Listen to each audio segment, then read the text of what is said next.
Dear professors, dear conference, my name is Gábor Kurunczi and I'm assistant professor at Pázmány Péter Catholic University. And the next few minutes I'm speaking about the electoral system of the 8 countries analyzed in this volume based on the specificities of Central Eastern Europe. However, the comparison is not based on a statistic comparison of the electoral system of each country, but rather focuses on the similarities and differences that result from the systems analyzed. In a democratic state, the definition of parliamentary electoral system is of paramount importance, as the indirect exercise of people's sovereignty is realized through the electoral system. Therefore, as a starting point, we need to examine the requirements for electoral system as well as the commonalities of the country studied. The principle of people representation is a clearly highlighted issue in a modern mass democracies. In this regard, representative democracy should be given priority over the means of direct democracy, such as referendum. Therefore, the electoral system used by a country in electing members of various representative bodies, primarily members of parliament, is of particular importance. The electoral system, as a key element of the constitutional institutional system, significantly influences other elements of the political system, namely party structure and the system of power and government. We can distinguish 3 basic types of electoral system: proportional, plurality, and mixed electoral system. Out of 27 European Union member states, in 22 have a proportional election system. A majority system can only be observed in France, and a mixed electoral system in Germany, Italy, Lithuania, and Hungary. However, it is also important to emphasize that among the countries that use a proportional electoral system, in several cases, we can observe elements in the electoral system that strengthen governability. For example, in Greece.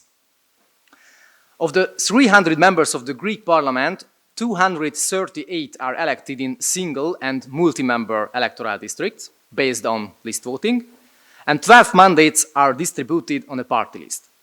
In addition, however, 15 parliamentary mandates are automatically awarded to the party that won the most votes in the election.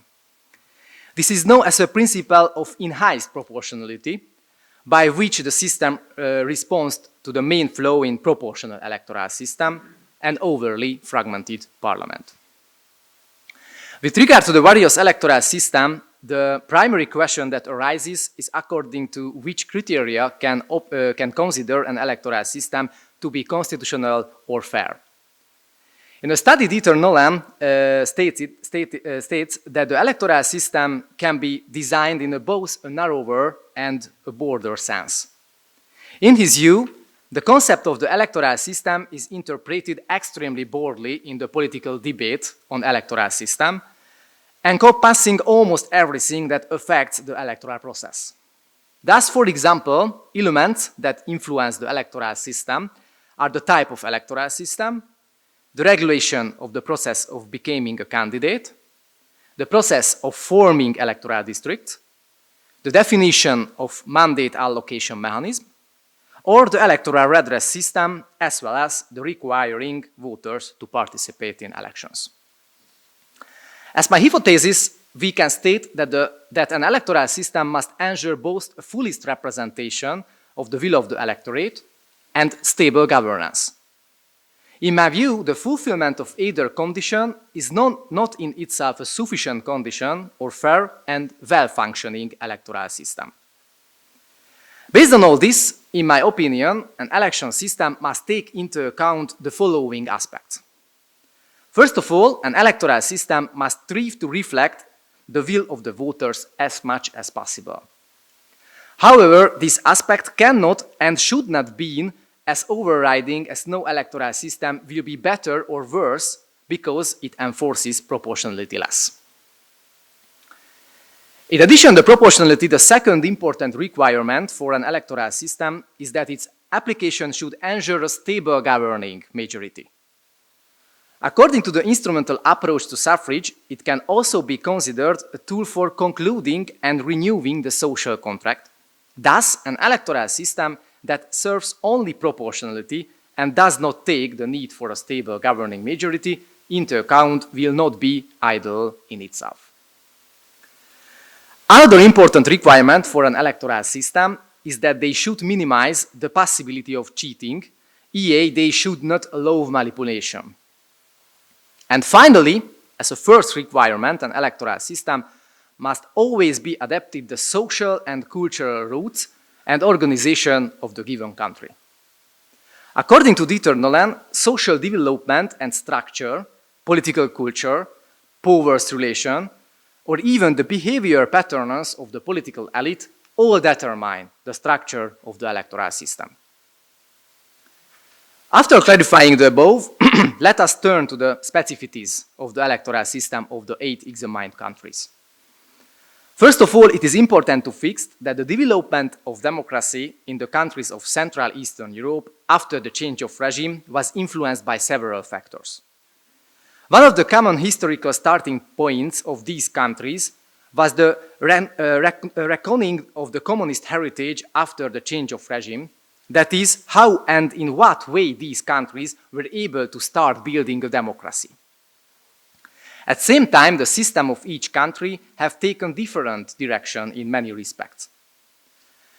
Taking all this into account, it is advisable to compare the analyzed system along the following aspects. First, how do the electoral system and the political system of a given country interact? Second, how are active and passive voters defined? What are the social reasons for the parliamentary representation of nationalities?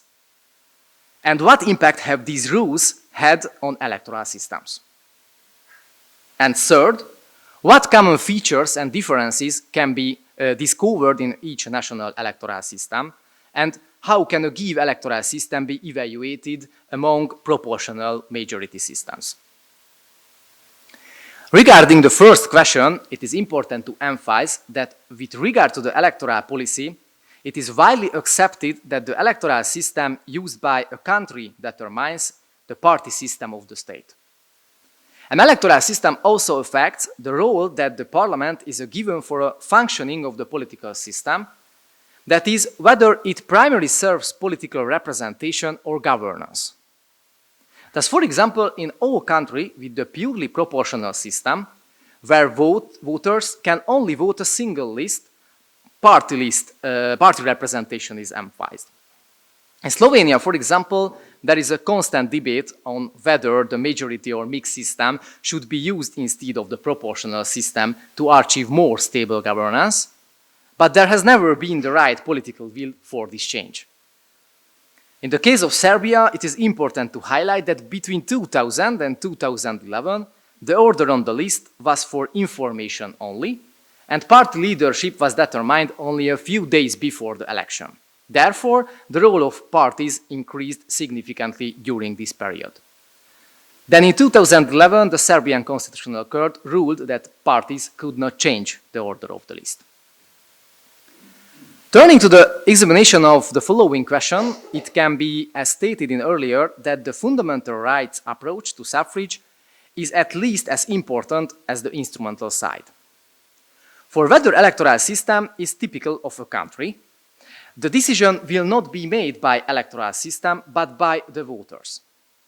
Even if an electoral system meets the constitutional requirements, for example, it is also sufficiently proportionate and ensures a stable governing majority, but the range of persons entitled to vote is unduly narrow or excludes certain persons from the list of voters without appropriate guarantees, then the electoral system itself will necessarily be eroded. With regard to this question, in addition to the fact that every country has an age limit for the right to vote, it is worth addressing primarily the question of the parliamentary representation of nationalities.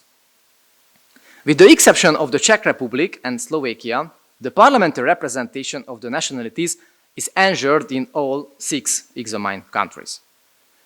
Indeed, in countries where the proportion of minorities in relation to the majority of society is significant, in many cases, special rules must be applied to ensure their parliamentary representation.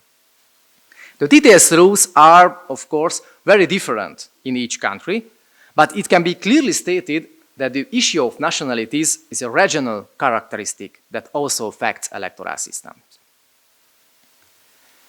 After examining the above questions, let us take a closer look at what common characteristic and national characteristic can be observed in the electoral systems of the examined countries. First, it is important to note that most of the countries analyzed use a proportional electoral system. Only Hungary uses a non-proportional electoral system, but rather a completely mixed system. As a second consideration, it is important to determine whether each country applies a nomination or entry threshold. The disadvantage of proportional electoral systems may be the creation of the fragmented parliament, and it is therefore essential to examine this issue. In this regard, the regulation of some countries are quite different.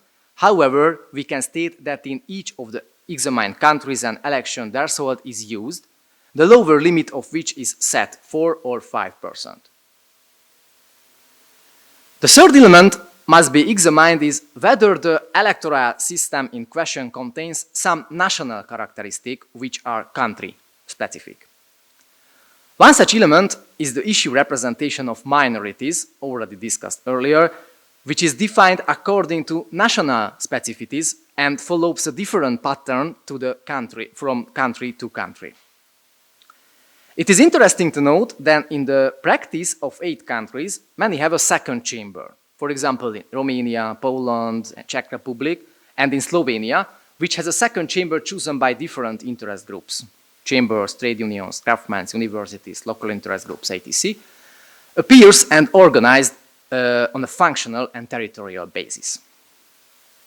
It is also important to highlight the strengthening of the majority element in Hungarian regulation. 6 of countries analyzed have a fully proportionate system, and in Romania this is also dominant, even if the rule of strengthening the majority element also appears there. Hungary, however, not only adopts a mixed system, but it also explicitly strengthens the majority. In addition, the electoral law introduced an important and controversial innovation in the so-called winner compensation rule, which further strengthened the majority element of the mixed electoral system. The essence of this is that the number of votes of the candidate holding a mandate in the individual electoral district above the votes of the candidate in the second place is also considered a functional vote. This institution was also examined by the Hungarian Constitutional Court, which concluded that because the elements of the electoral system are predetermined and applied to everyone to the same extent, considering the previous case law of the Hungarian Constitutional Court, namely according to which the legislator has a wide range of motion is formulating electoral system, the institution of winner compensation is not constitutionally objectionable.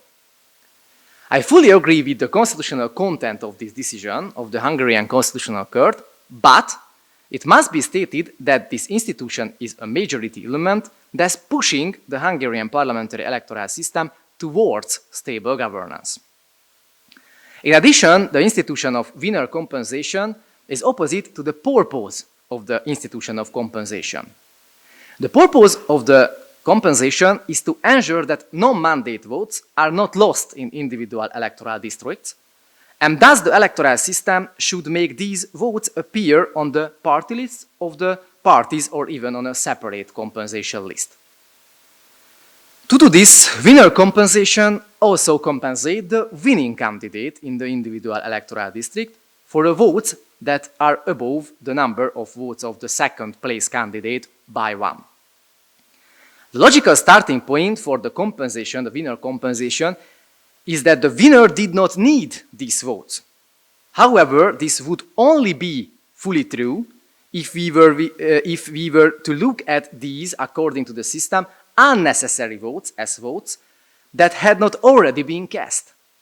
Namely, if we consider that they were cast, but not to the winning candidate, since they did not need it, then these votes may have been cast elsewhere, in which case, however, the final winner would not have won the mandate. Thus, we can only regard these votes as if they should not have been cast for the winner to take their mandate. In this territorial case, however, the justification for winner compensation, in my opinion, is also lost. In summary, the regulation of electoral systems is always country-specific and in line with social and historical traditions. It is therefore not possible to mechanically transpose the electoral system of other countries to any country, as some of its elements will not necessarily be compatible with the specificities of the other country. The history of the 8 countries analyzed, the legacy of communism or problem of nationalities, shows several points of connections. Nevertheless, the electoral system of the analyzed countries are not uniform. Although most countries, in line with European trends, have a proportional electoral system, they have many different regulations. By comparison, in Hungary or even in Romania, legislators adopted completely different electoral systems after the change of regime. It can thus be stated that the definition of the electoral system is one of the most national issues, where standards can and should be set. However, these standards can only provide the basis for comparability rather than accountability. Thank you for your attention.